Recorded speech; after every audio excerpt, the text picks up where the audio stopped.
All right. Welcome. Everybody settle down. Too many people in the room. Have a seat. This class or session, I like to call it, we named it Learn, Grow, and Prosper. And it came out of the, I guess, out of the Build It Now movement, right? It came out of Build It Now. So I put together this class to kind of give people a little bit different perspective. I'll do my best. We've hosted it. This is the third time hosted it, so I'm practicing on you guys, if you don't mind. I created Build It Now a few years back, and we did our second Build It Now this past April. So were you there? I know you were there. A lot of people from our market center went to Build It Now. I got a lot of good feedback out of it.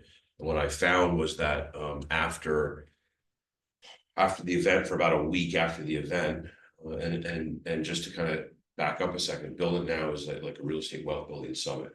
So it's designed for both agents and non-agents, but specifically we're talking to a room of like 90% agents to kind of help them see things a little bit differently and help them identify investment opportunities, whether it be for themselves or for their clients. And so after Build It Now, we had a ton of people calling saying, hey, they were very inspired. I got a deal, or can we look at this property? Could it be a deal? And so the idea of what we're going to cover today is three things. We want to change the way you look at things, right? And effective methods of finding properties. It's not much different than the actions we do when we're looking for properties to list, right? It's literally the same thing, but we're going to look at things a little bit differently. Evaluating the prospective flip opportunities, again, on a very high level to find out, is this something that if I can't list it, is there a win-win where I can get the seller to sell it on that basis? And then analyzing the properties for profitability.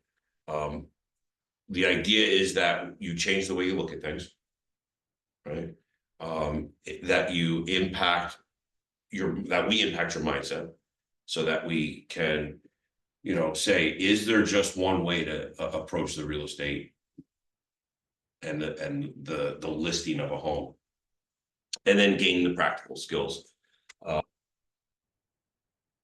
I'm going to kind of skip. Mary Beth was supposed to be on this with me. She's finally ill. But if you don't know me, I've been doing this for just over 20 years. I put there the lucky father of 3, of course. I've been not only selling real estate for 20 plus years, I've been investing in real estate for, it's closer to 15 years now.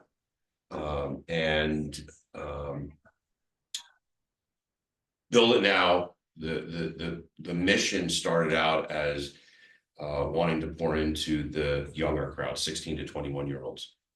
That's really my sweet spot where I really want to pour into our kids, right? And teach them so young that by the time they come of age, or they're 21 years old, they're already knowledgeable and already investing. What happened was, coming out of COVID, I've been doing these live events for over 10 years. Coming out of COVID, various conversations went down where I realized, and then I read a statistic where 90 some odd percent, I think it's 93% of agents don't invest in real estate. So of course I have a built-in audience with the real estate agents. I said, well, why don't we expand it? It's not just kids, because quite frankly, there's a lot of people in my circle who know less than some of the 20-year-olds I speak to, and they're realtors. So that's kind of our passion. So why am I qualified to talk about this? Again, I've been investing in real estate for 15 years. These are just some of the most recent properties that we've invested in. And I'll go over a couple of these on case studies when we talk about how to find and how to analyze these properties. But the reality is that like, two out of these four were listed on the market. And they were really good opportunities. Both of those that were on the market, nobody saw that value. And no one saw a win-win for the seller and their client. And we just have to do it.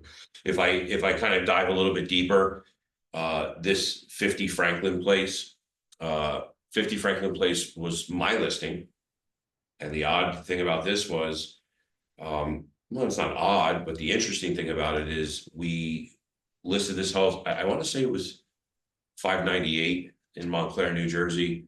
It went under contract relatively quickly. It's Montclair, and this was, gosh, 8 years ago. During the process, it was under the time period it was under contract. Somebody, I think it was the inspector, turned off the boiler switch. In the going down to the basement, there's always like the one that they said, don't touch that one. Well, the guy turned it off. Somebody turned it off, and the pipes burst. And they burst over the kitchen, and it ruined half the house. So the insurance paid out almost $300,000. This was a short sale. A short sale that had a tiny bit of equity. So not really a short sale, but it was a distressed seller. And what happened was the buyers backed out. In the process of the buyers backing out, we realized that the seller owed $350. The payment from the insurance was going to be enough to make the bank whole. Seller wasn't going to get anything. And they just, their hands were thrown up. And I said, look, if we have an investor, we talked to the bank, we have an investor who wants to buy this property, how much would you sell it to them for? They said, I think it was $360. The investor said, I'll take it. And then I helped design it and go through all the process of obviously remarketing it. The opportunity with hooking up with an investor who might be able to buy a property like this is pretty simple. You get your commission when you help them buy the property. And then if you have the conversation up front, which is what we want you to have, you then get another listing when they're done renovating the property, when they put it back on the market. We'll talk about that. The other one was another one of my listings, 10 Winona, right here in Wayne. This property also went under contract. They had like 30 offers. The property was very neglected, it had a crack in the foundation. There was a lot of things wrong with this property. When the buyer did a home inspection and requested like the sun and the moon during the home inspection, even though it was sold strictly as is, the buyer and the seller couldn't work the deal out and the deal fell apart. We had to disclose that there was foundation issue now that we knew, right? And like the next 2 or 3 buyers in line, who were like the backup offers, weren't interested in the house at that price, at $400,000. Again, I went to the seller and said to the seller, listen, if I have a buyer ready to go who will take it as is and pay your price, actually, I think they paid $1,000 over asking, and still pay your price, but they won't come back and do any inspections, they're going to accept it. Would you be opposed to having that conversation? And of course they said, no, we just want to get rid of this house now. Now they realize, like, yourselves, please. Silence. Our apologies, Eric. My apologies. Right. So here was an opportunity where we brought our investor into the deal. He picked it up for, actually it was 401. Put 175 into it and remarketed. I put the home back on the market and sold the house for 760. So it was, the nice thing is I got 2 sides of the transaction right out of the gate, both listing and buyer side on the first time around when it looked like that. And then when I relisted it, I got another listing for actually it was 698, 688, 698. And we sold it for 760. So I had an opportunity to make, 3 commissions on that one. 3 sides. How do we find these properties? Let me just ask, so how many people have been in real estate for a year or less? Raise your hand. Okay, how about 2 to 5 years? Well, 5 years or more? No, I'm at the beginning. You're not licensed yet. You're licensed? Yes, yeah. Okay, how about yourself? Less than a year, no Okay, license yet. no license yet, coming in. All right. So, there's you're gonna go to a lot of trainings, especially if you're at Keller Williams. There's gonna be a ton of trainings and classes, and I think the best classes are those that teach you how to find deals. How are you gonna find your transactions, your people you're gonna help? I can typically say it's a contact sport. This first one is an easy one. It requires less of what I do, which is what a lot of people kind of cringe over, getting on the phones and making calls, and simply doing what we do every day anyway, right? And this is driving for dollars. Has anyone ever heard the term driving for dollars? Okay, no one else. So driving for dollars is real simple, and when we look at it from a standpoint of we're looking for properties that we could potentially invest in, or if it's not ourselves. Let me ask you this, of the 5 people that are in the room, I can't see anyone on camera, I don't even know how many people are there. 5, yeah. How many people, and I don't know if there's a way to monitor that, how many people even care about investing in real estate? Okay, surprising, man, like, people put their hand up and I'm like, am I even talking to the right audience, right? Has anyone ever invested in a piece of real estate before? Okay. So 1 out of the 5. Did you raise your hand? I don't know. No, I want to, I haven't yet. You haven't raised your hand, or you haven't I haven't invested? invested yet. Okay. So Oh, there's someone on Zoom who said he owns 10 doors currently. who's that? Hassan, Hassan. yes. All right, nice. Buy and hold, right?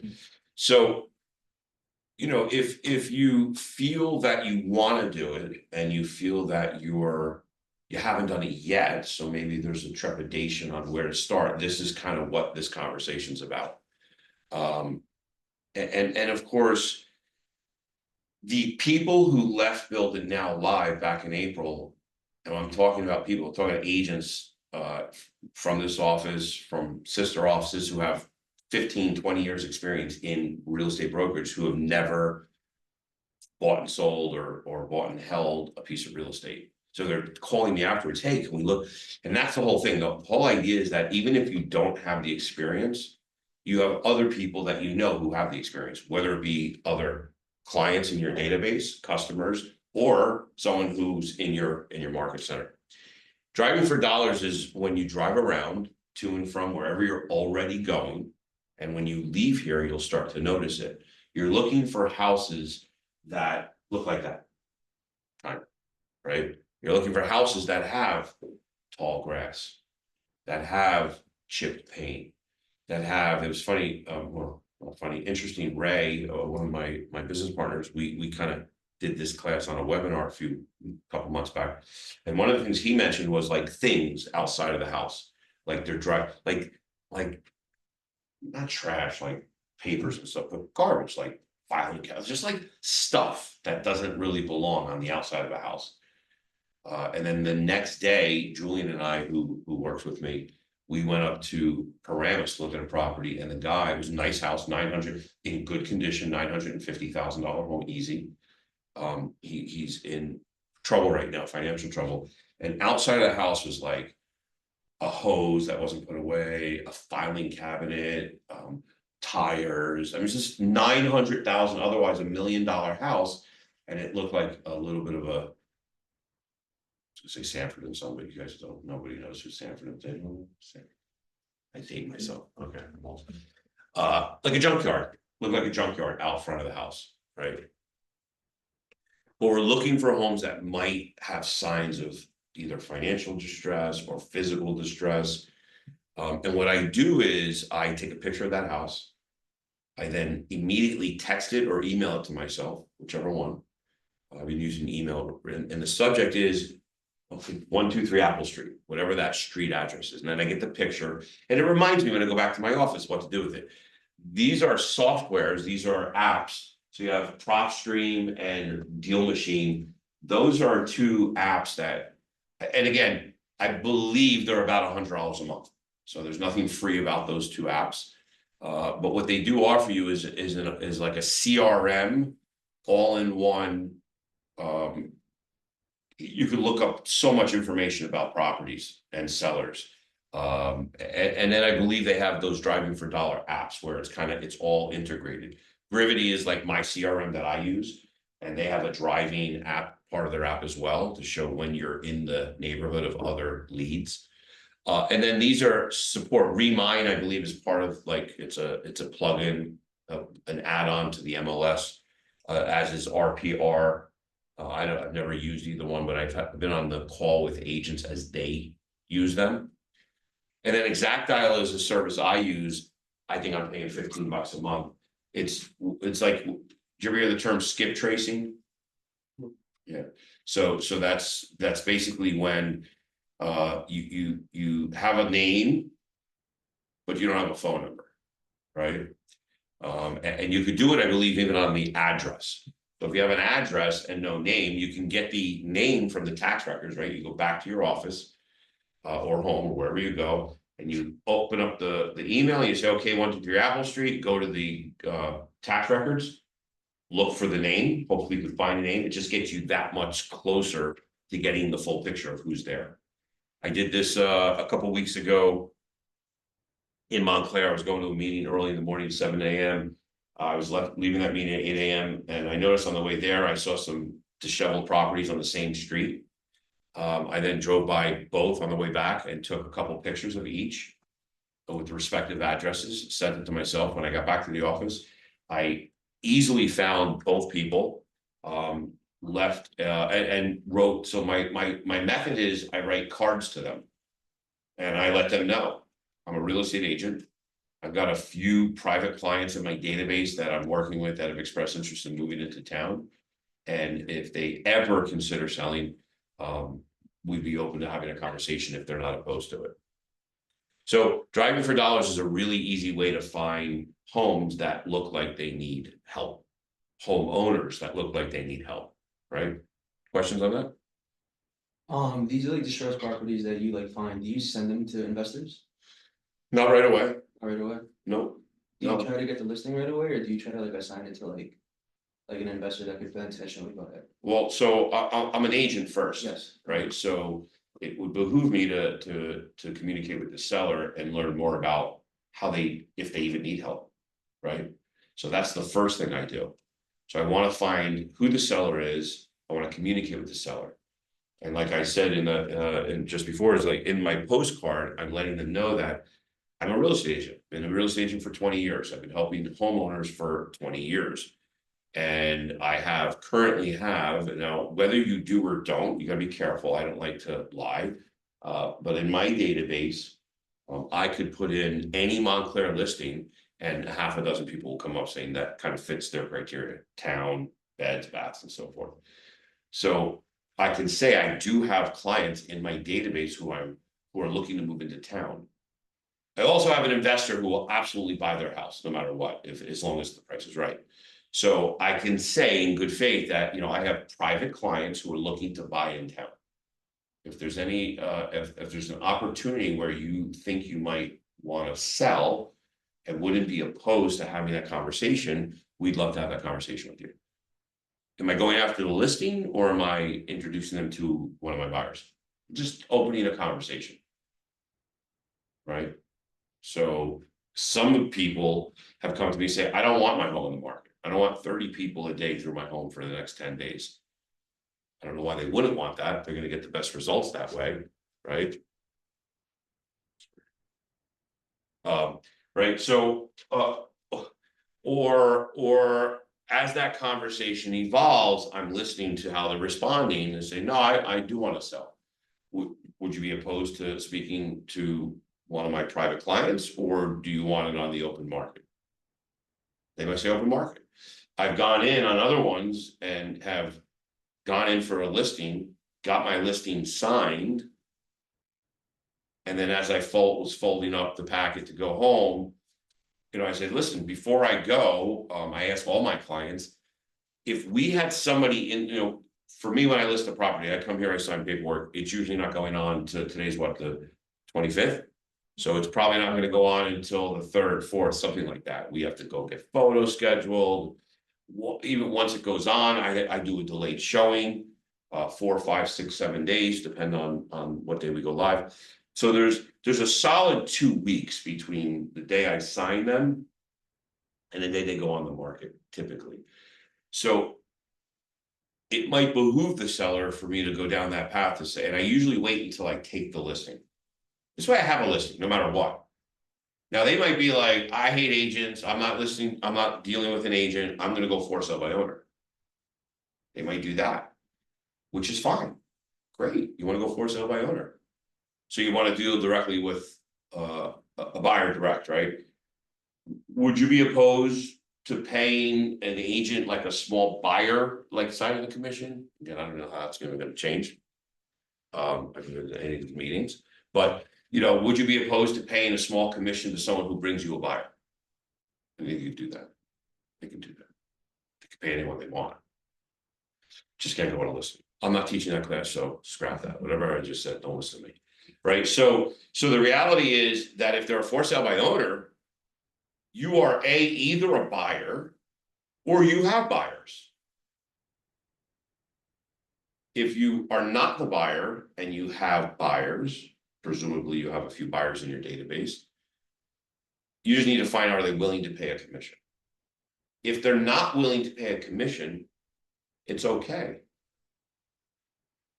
When I was looking at this strictly through the lens of an agent for years, if they weren't willing to pay a commission, I wasn't willing to talk to them. Just done, over, relationship's over right then and there. The reality is, though, I very well could be the buyer. Other ways of finding transactions are, again, these are the ways I find my listings. Circle prospecting. If I go look at any given year over the last 5 years, 20+% of my transactions come from circle prospecting. Anyone ever circle prospect? Anyone? Does anyone not know what circle prospecting is? Okay. Circle prospecting is when you take a neighborhood. It could be also called door knocking. Okay.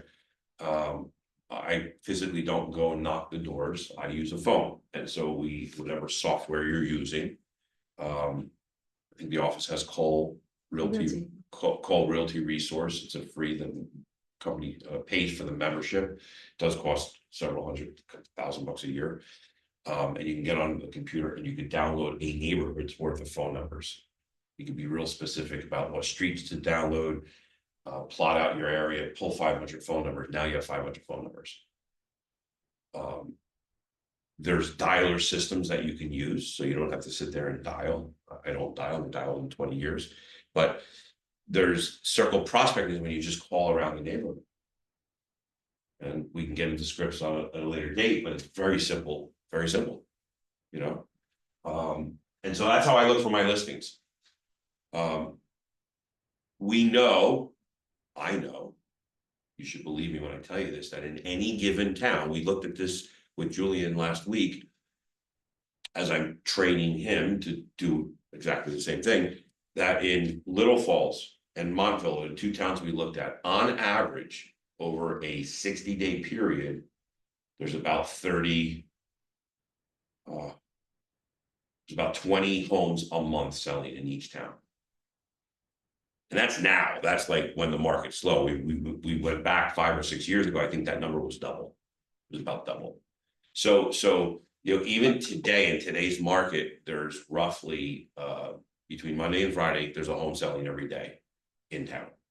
So we know that if you circle, prospect a neighborhood, you're going to find somebody who wants to sell. It might not be today, it might not be next month, it might be in 6 or 12 or 19 months down the road. And that's when you want to get into relationship with them.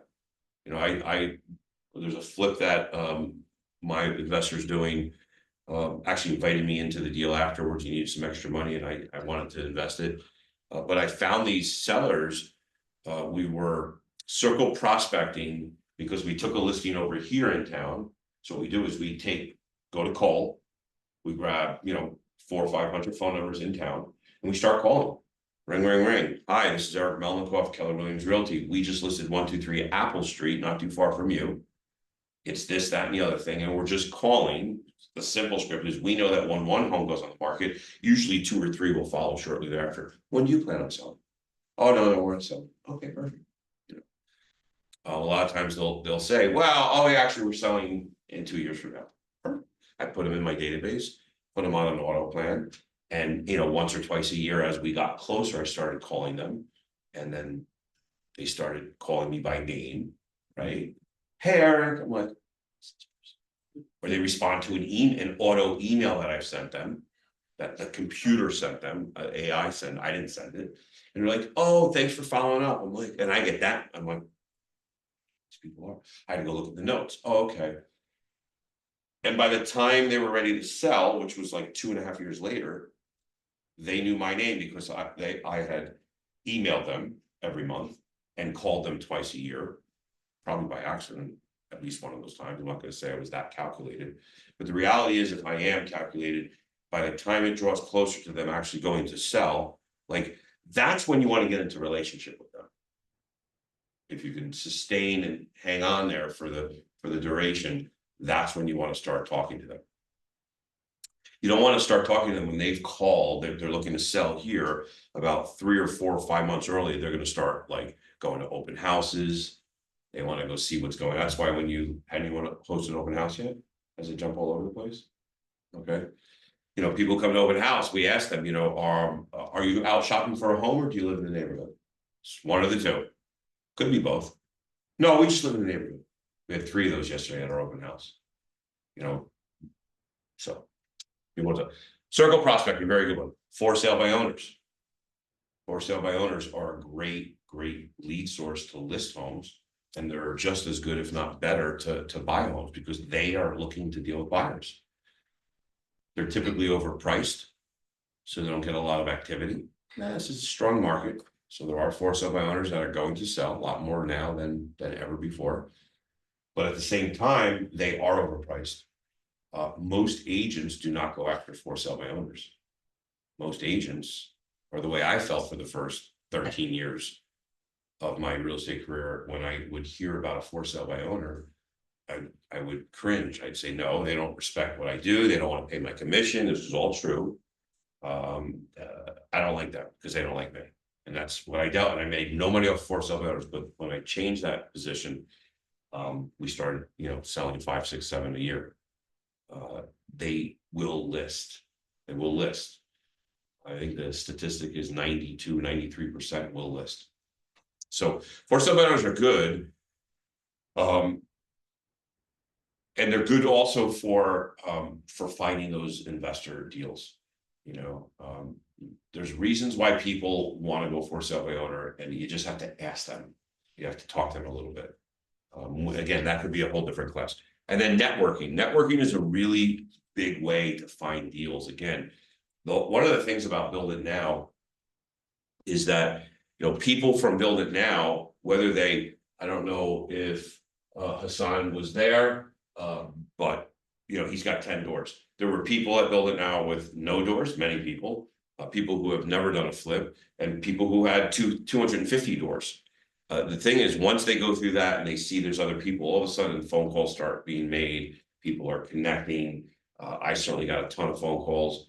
Networking events are big. Most of the people on our stage expressed that when they first started in real estate, they went to an ungodly amount of networking events because when, they meet other people, I meet a lot of agents who find deals. They just don't know what to do with them. And you could be somebody says, oh, I have this deal, they won't list, they want to sell, it's total rehab. You're like, oh, wait, I know someone who wants those kind of deals.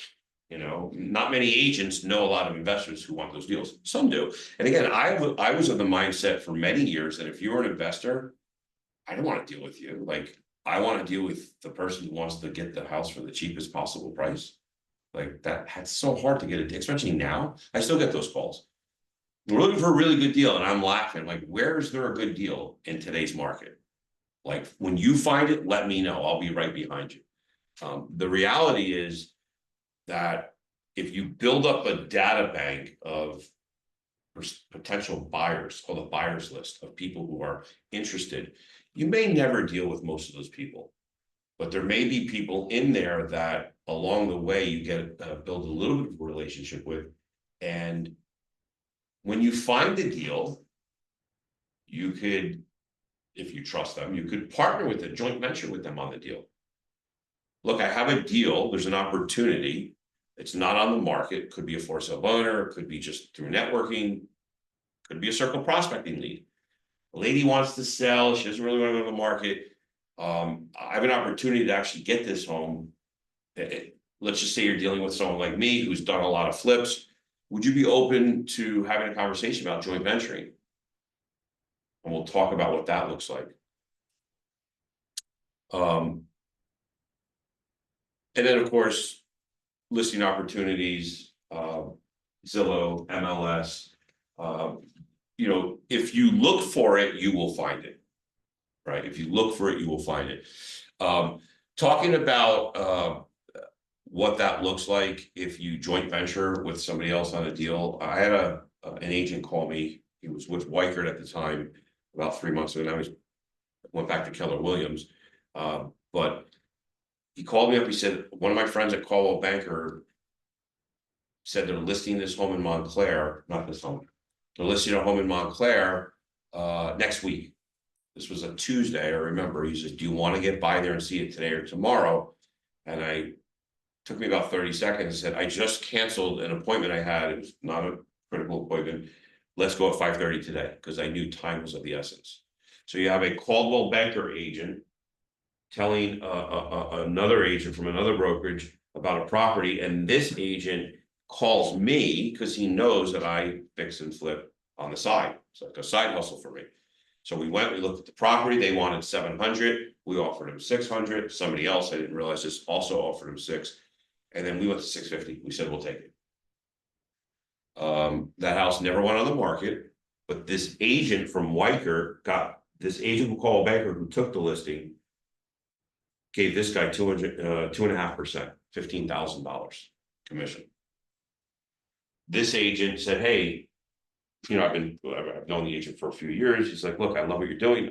Is there an opportunity for me to get involved? Sure, you can invest this commission into the deal. He didn't need the commission that moment. And now he owns a percentage of the deal based on our projected price point, or profit rather, that we're looking to get for this. He'll probably make another $15,000 to $17,000 just on his portion of ownership on the deal. Right, so now he's pretty much doubled his commission. If he doesn't join my team, which of course we want him to join my team, right? But if he doesn't join my team, I'll give him a 25% referral fee on the deal. Now that it's not a 650, now it's gonna be a $1.3 million house. So I charge 2.5% commission on my listings, even if it's my deal. I'm charging for my services, just like the plumber charges for their services, or the painter charges for their services, or the lawyer charges for their services. I'm the realtor on the deal. And again, if you find a flip, whether you're part of the flip or you're just the agent, you charge a commission, right? So out of my commission of $30,000, I'll make a 25% referral fee. What is that? 7,500, something like that. 7,500. So not quite 3 $15,000 commissions, but they'll probably make, you know, close to $40,000 on what would have otherwise been a $15,000 buy commission. I like the joint venturing part of it. If you can afford not to need that commission right away, and you could forego it at the moment and invest it into the deal, you now have the opportunity to, you know, double, triple your commission. This was a circle prospect. This one was found, we were literally just on the phones looking for listings, and we found this guy. It wasn't me, it was somebody, actually, she wasn't licensed at the time. She was just calling around, she was going to school at nighttime to get her license on my team. And we had her calling and she stumbled across this guy and he said, yeah, I'm actually, his father owned the house, he passed away, the son lived there, he's a grown man, 60-something years old. And he and his sister were the executive tricks of the estate. And we actually upset him because we didn't know he worked nights. And when we called at like 10 in the morning one morning, that's like his nighttime. So long story short, he didn't want to deal with us anymore. Okay, so Ray, my business partner, investor that we deal with, he writes him a letter. I said, Ray, I can't get this anymore. It's not a listing for me anymore. Now, in the old days, I would have been like, hey, Ash, you want to take this listing, give me 25%. In fact, I just had another agent from our Sparta office give me a Wayne referral because they can't get the listing because the people don't like him. They said something, he doesn't like it. He's like, here, take this lead. I cold call the lead, and I'm going to give him 25% referral fee. And now I'm talking to the lady, the seller. So I would have done that, but instead of doing that, I said, Ray, write him a letter, see if they'll talk to you. And the guy responds 24 hours later. And whatever it was, a month, 3 weeks, 2 weeks, I don't remember exactly how long the timeline was. We were able to purchase that house for $360,000. This was a big renovation, as you can see. We added a whole level to it. And turned it in from a 3-bed, 1-bath into a 5-bed, 4-bath. 4-bed, 3-bath, 5-bed, 3-bath. So added a lot to this house and made over $130,000 inside of 6 months. Questions? So what do you do, like, because I don't usually work with investors, so like, what's the best way, like, when you're seeing those properties, but you don't actually have investors to like go about it? I'm an investor, so you have one investor now. Yeah. Solved, that problem solved. At least one, right? You do know investors. Kurt's an investor. I'm a better investor, so don't deal with Kurt. I would say, but so you have Eric, you have Kurt. Who else? I mean, think one more person you might be able to find. Probably someone else in this office. Well, that's too easy. Those are the. Separate. Yeah, there might be. For Hassan's buying and holding. Hassan, are you looking to increase your portfolio size? If you're still there? You there? I think it's. Let's see if he responds. If he's looking at increases, I don't know why he wouldn't be. I'm sure he is. I'll just respond for him at the moment. He is looking at increase, so now you have that, and I'm also looking to buy and hold. So you absolutely have real investors, right? I taught this class down in Monmouth County 2 weeks ago. 2 weeks ago, yeah, the week before last. And within 48 hours after the class, we had 2 or 3 people, agents, they're all agents, saying, hey, here's a property, here's a property. Like they're already looking at properties, they're trying to list the property, maybe they went and showed a property that's been sitting on the market for 65 days or 73 days and nobody's buying it. These are all opportunities to start to say, well, is there an opportunity here that I am missing? And, while the idea also about this class is to teach you, give you the tools so you can kind of learn a little bit more so that you can pre-qualify it before you bring it to your investor. You should learn how to do that. And so that's what this page here kind of references. Can you respond? I think he's at work right now, so I know he wanted to listen into your class, so. So this really just shows how we look at a property. The one spreadsheet behind is literally the line item expenses on what it costs to renovate all. I mean, it's obviously just a snippet, but this is a real long spreadsheet with everything, whether it's stucco, stone, veneer, wood siding, vinyl siding, fiberboard, all the AZAC, roofing supply, like literally down almost to the nails. They probably don't have nails on there, but it's literally down to the, yeah. Do you only like fix and flip and like buy and hold, or do you ever do anything like, do you ever acquire property to like seller finance, like subject to novation agreements, anything like that? No novations, haven't done any novations, I can't wrap my head around it yet. Okay. We're definitely open to subject to, seller financing 100%. If So it- it- You would do that, have you done not yet. that? Okay. Just curious. Can I take a picture of that? Yeah. Yeah. We've had a lot of conversations with sellers to, not a lot, in the last year, probably a dozen conversations with people who are. Okay with entertaining the seller financing.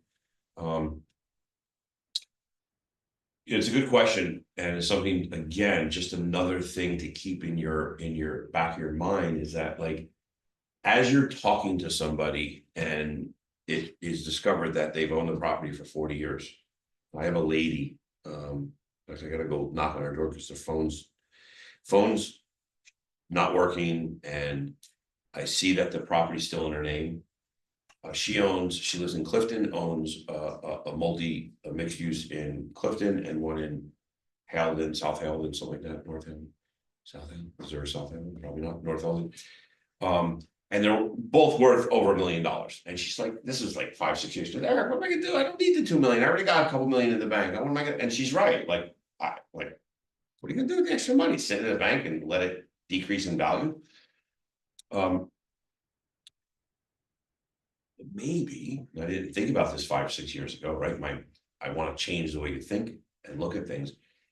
What if she doesn't want to manage, she's 90, 88 years old, right? Kids don't want it. There's just capital gains if she sells it. So it's like, do I really want to sell it? She's kind of stuck holding it because she's forced to take the $200,000 a year in rent roll, right? It's a bad problem to have, right? It's a good luxury problem to have. So what's the alternative? Seller financing. What if I can get you 200,000 down? Obviously, lower is better. If I get you a couple 100,000 down where that won't trigger a capital gains. Right? And then we paid you out over a 30-year mortgage, not gonna be alive for 30 years, arguably at 88. But there's a couple ways to deal with that. You could do a 5 or a 10-year balloon. Or, did you ever hear of Pace Morby? If you must have heard of Pace Morby, right? So Pace tells a story where the 40-something unit building in Texas, I don't know what part of Texas, where they took a guy 78 years old, did a 30-year mortgage, and he's like, just let's keep it 30 years. And when he passes, it's gonna go to his kids. And so there's no capital gains because they're taking it a little bit at a time. So again, instead of making 10,000 a month in rent roll, maybe they're only making 8,000 a month. But now they're not managing the property, but they still have that annuity. People like to have a guaranteed income, secured income. And now, of course, it's at 6% or 5%. Well, now they have their money that's on a deal that is now on a. Hi. Hi. Now they have their money. Let's say they sold the property to me for $1 million. Then I can give them 5% of their money, which is what they'll get in the bank, maybe right now. And now they're getting an annuity backed by the real estate. So seller finance is a good way to do it. If they do it, if it makes sense. A lot of sellers want 15, 20, 25% down, 40% down. Seller financing to me is 40% down. It's like, well, why would I give you 40% when I can do other means of investing in the property and do less.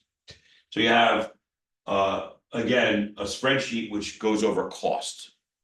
Then you have the actual spreadsheet in how we analyze a deal. You can get a copy of this. You got to send me a DM or something somewhere. We'll get you a copy. But this will then be able, you're able to plug the numbers in. The yellow is what you manipulate, and then the other fields don't get touched. But it then tells you real quick, like if you put in what we think the ARV is, how do you determine ARV? You might have to get on the phone with someone who's a little bit more experienced at that. Or you could say, okay, look, the house looked like this up here. whether you vision this or not, you could say, okay, this just imagine it's a completely outdated 3-bed, 1 bath. If we turn it into can we create more bedrooms? Maybe you can't, right? Maybe you just look at a 3-bed, 2-bath. You do your ARV or your after repair value based on like the comps to the best of your ability. And once you do that, you say, wow, a 3-bed, 2 baths in that neighborhood or in that town are selling for 600. Which is what's happening, right? Then you can go over here and you can start to plug numbers in. Will they be 100% accurate? Probably not. Would they be more accurate if you jumped on a phone call with me? Probably, right? Or her or somebody else who wants to invest the time in that. I invest the time in that because if you're bringing a deal to me, let's do it, right? One of the things that we are, our intention is to, when somebody like when Moses joint ventured with us on that transaction in Montclair, he's in on these calls. When I go over these numbers, we do this on a like a webinar call, if you will, on a Zoom call. And we're going over these numbers, Ray and I, and we're going over these numbers first. We're going over what can we do? We're having this general conversation and we're kind of crunching out these numbers.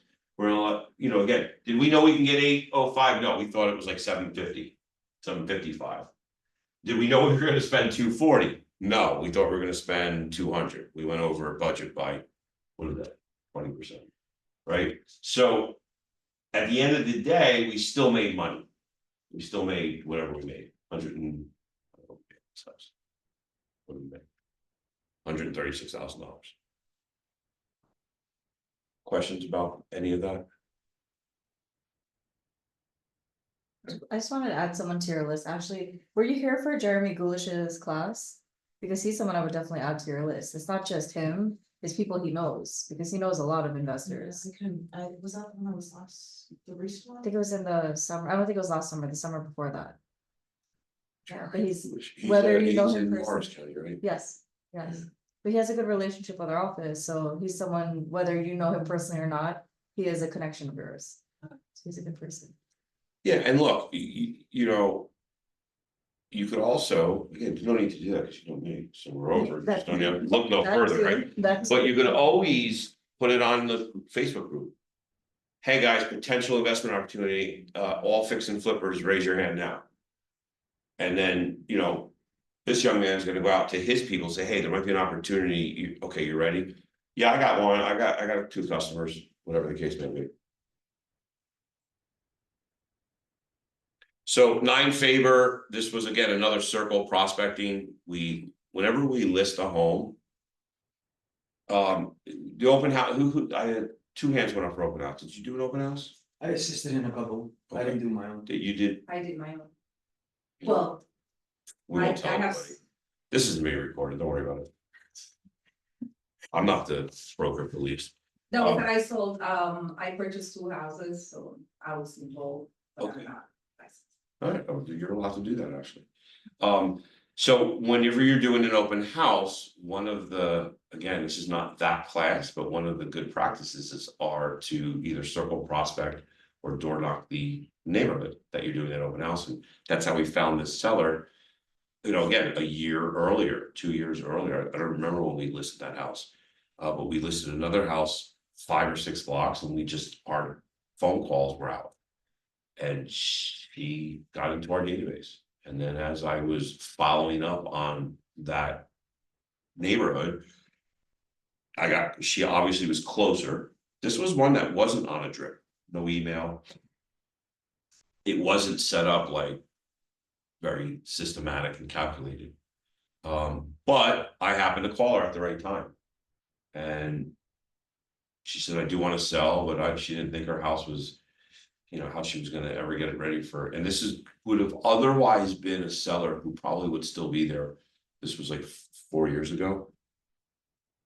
Or just in the beginning, yeah, about 4 years, 3.5, 4 years ago during COVID. Because she was a pack rat and she hadn't cleaned her house in 17 years since her husband passed away. And, you know, it was not a great situation. She had squirrels live, I can't say it. Squirrels. esquilos, as we say in Portuguese, living in the house. In the walls, it was really sad. So, but I kind of, again, asked her what her desire was, what was her motivation, she'd like to sell, she doesn't know how she's ever gonna get ready. She suggested it would probably be better for an investor, and I said, well, I do work with investors. I buy houses myself. Is this something you wouldn't be opposed to if it met all your requirements? And she named her price, and I think I got her like 10,000 over that. And that's how we found this property.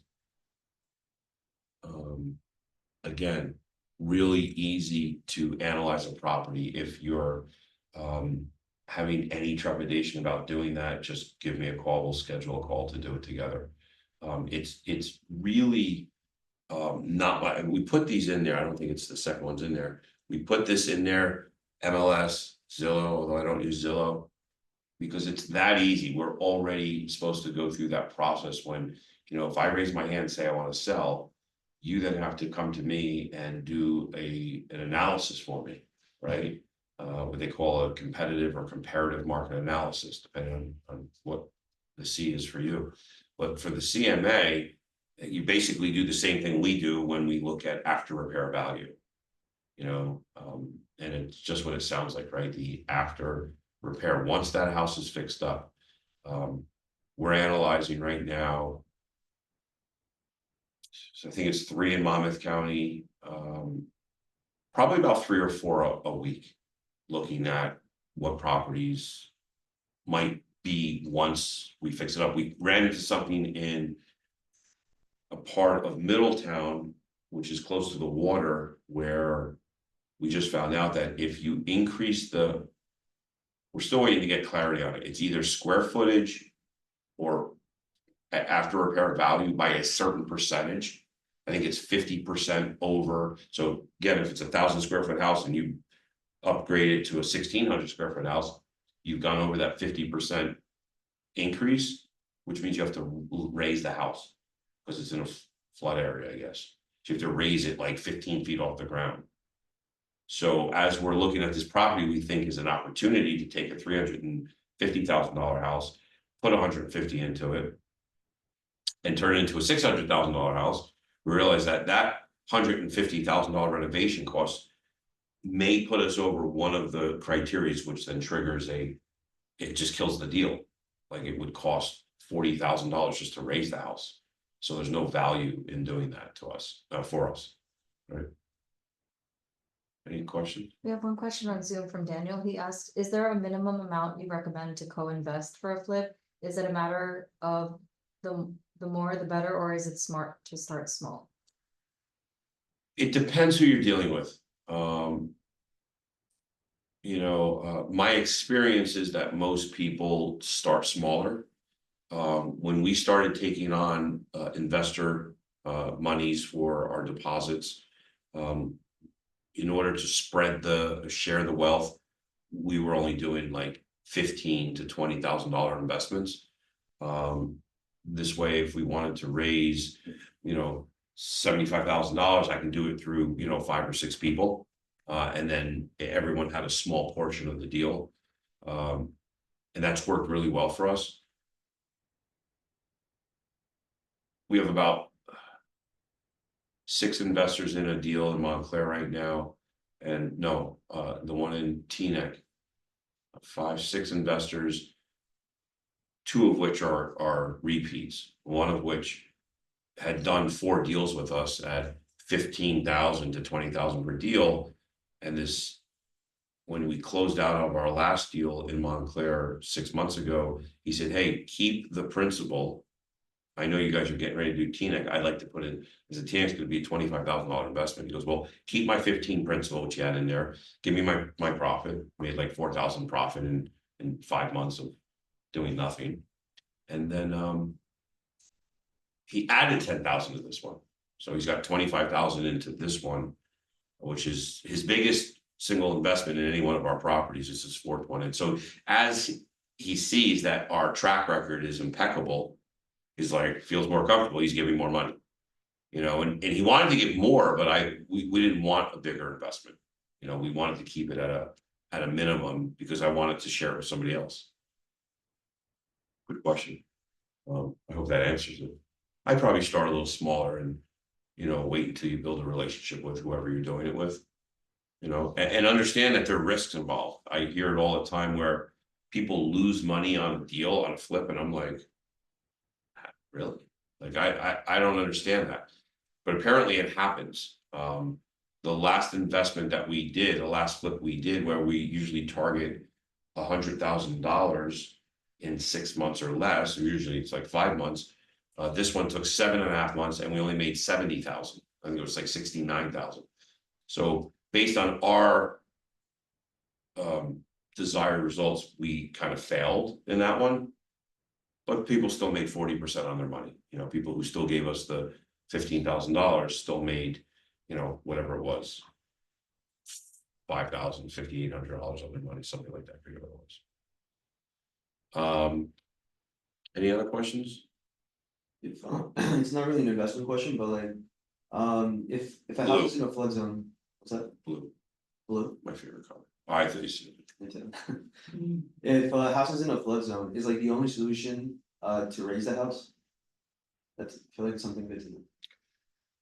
no. I think that was a town ordinance. Could be a FEMA thing.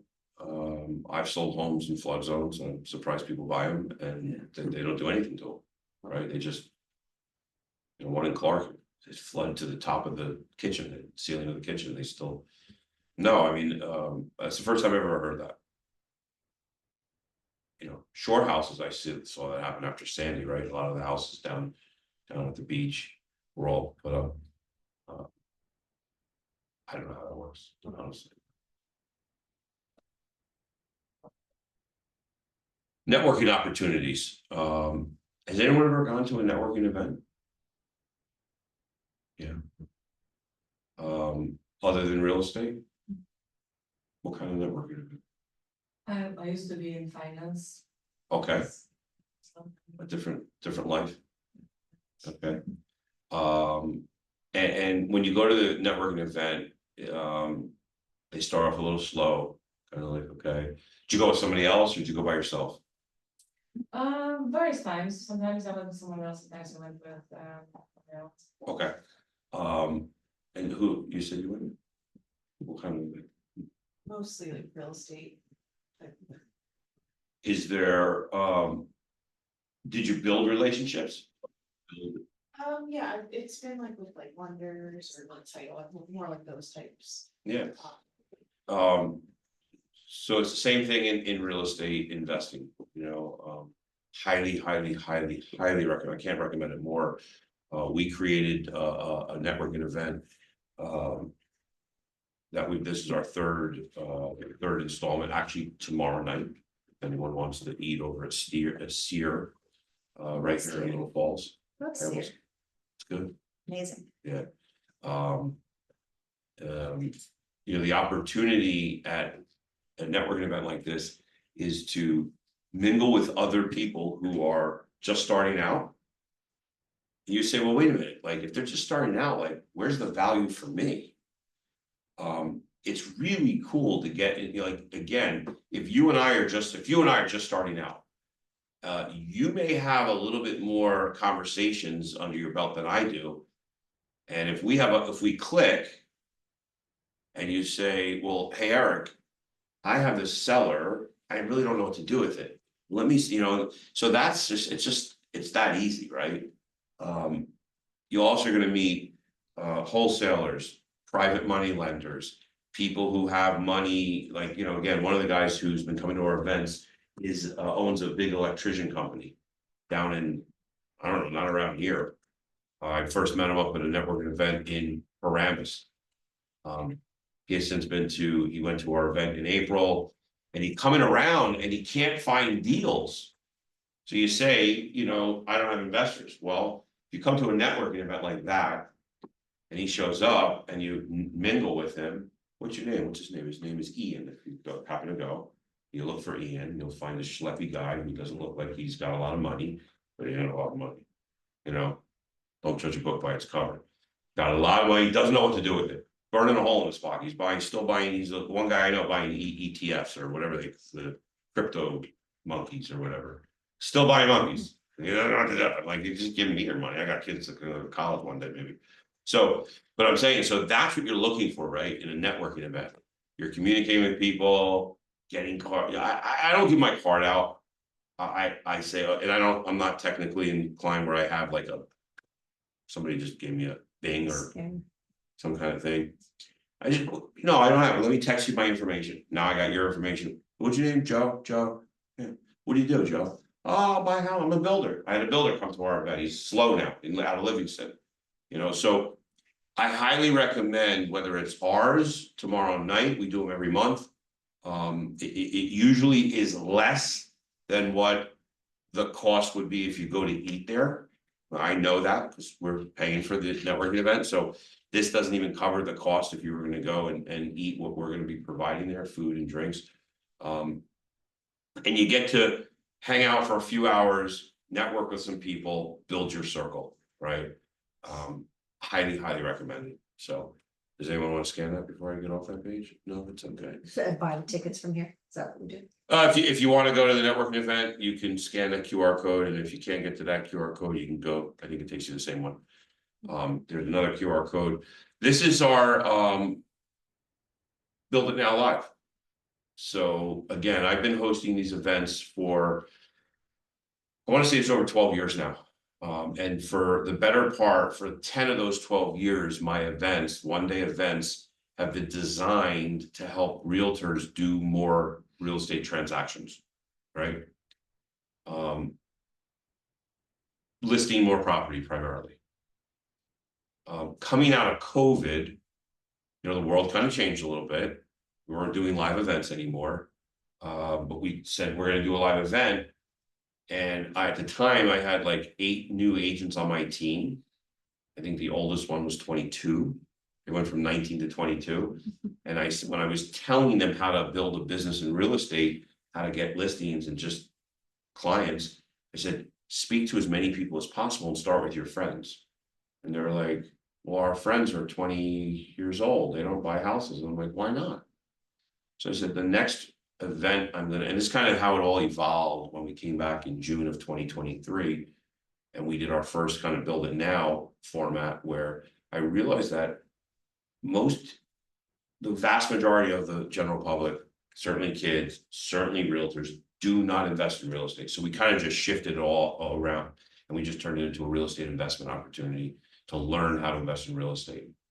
Our first Build It Now was amazing, which led to this last one in April, which was even, I mean, I heard it was much better. You know, Kurt and Meg were there. Bill Boswell spoke. I'm trying to think who else I could see in these big. I mean, we just had Jeff Glover came. So Jeff Glover didn't talk about real estate investing. He talked all about. Anyone ever heard Jeff Glover? A couple people. Amazing real estate coach, probably one of the best. Bless you. And he talked all about how to do business in this new kind of world we're in, right? But this is going to be a 2-day event. Again, the first day is going to be all like conversations on stage, how other people are executing at a very high level. They're going to take you through how they started, maybe give you a couple pointers. The second day is an added day that we've created. The second day will be all masterminds and breakout sessions. So from your first day, you say, okay, well, I just want to focus on fix and flips and how to raise private money.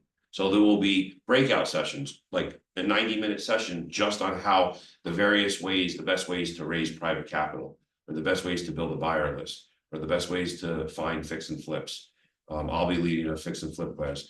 I know that there'll be a syndicate breakout session. So there's going to be a lot of breakout sessions from a lot of new speakers. Again, something that I know, I'm sure you said, but what are the dates? I didn't say. The dates aren't there. October 29th. Did I say that? Where did you see that? You said it. I did say it? October 29th. You Is kidding this, me? is this to Build It Now in October or something? Yes. If you go to builditnow.com, builditnowlive.com, or click the link there. Yeah, for general admission and VIP, it's a 2-day event, the 29th and the 30th. For the elite VIP, the night before, the 28th, is a Monday night at the hotel here in Fairfield. There'll be a networking event. Again, networking is critical to building your business, you know, so we're expanding that networking opportunities as much as we can.